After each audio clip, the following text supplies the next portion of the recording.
میرے بندو، آج تمہیں نہ کچھ خوف ہے اور نہ تم غمناک ہوگے۔ جو لوگ ہماری آیتوں پر ایمان لائے اور فرمانبردار بن گئے، ان سے کہا جائے گا کہ تم اور تمہاری بیویاں عزت و احترام کے ساتھ بہشت میں داخل ہو جاؤ۔ ان پر سونے کی تشتریوں اور پیالوں کا دور چلے گا، اور وہاں جو جی چاہے اور جو آنکھوں کو اچھا لگے موجود ہوگا۔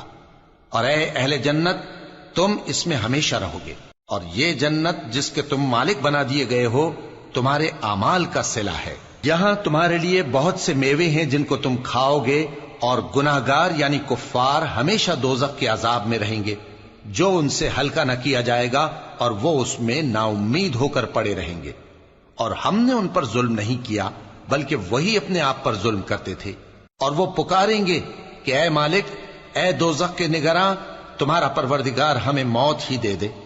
وہ کہے گا کہ تم ہمیشہ اسی حالت میں رہو گے، ہم تمہارے پاس حق لے کر پہنچے لیکن تم میں سے اکثر حق سے ناخوش ہوتے رہے۔ کیا انہوں نے کوئی بات ٹھہرا رکھی ہے؟ تو ہم بھی کچھ ٹھہرانے والے ہیں۔ کیا یہ لوگ یہ خیال کرتے ہیں کہ ہم ان کی پوشیدہ باتوں اور سرگوشیوں کو سنتے نہیں؟ کیوں نہیں، سب سنتے ہیں، اور ہمارے فرشتے ان کے پاس ان کی سب باتیں لکھ لیتے ہیں۔ کہہ دو کہ اگر رحمان کے لیے اولاد ہو تو میں سب سے پہلے اس کی عبادت کرنے والا ہوں۔ یہ جو کچھ بیان کرتے ہیں آسمانوں اور زمین کا مالک، جو عرش کا بھی مالک ہے، اس سے پاک ہے۔ تو ان کو بک بک کرنے اور کھیلنے دو، یہاں تک کہ جس دن کا ان سے وعدہ کیا جاتا ہے اس کو دیکھ لیں۔ اور وہی آسمانوں میں بھی معبود ہے اور وہی زمین میں بھی معبود ہے، اور وہ حکمت والا ہے، علم والا ہے، اور وہ بہت بابرکت ہے جس کے لیے آسمانوں اور زمین اور جو کچھ ان دونوں میں ہے سب کی حکومت ہے، اور اسی کو قیامت کا علم ہے، اور اسی کی طرف تم لوٹ کر جاؤ گے۔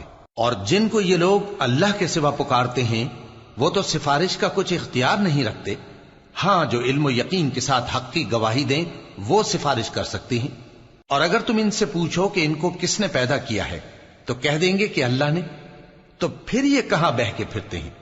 اور بسا اوقات پیغمبر کہا کرتے ہیں کہ اے پروردگار، یہ ایسے لوگ ہیں کہ ایمان نہیں لاتے، تو اے پیغمبر ان سے منہ پھیر لو اور سلام کہہ دو، ان کو عنقریب انجام معلوم ہو جائے گا۔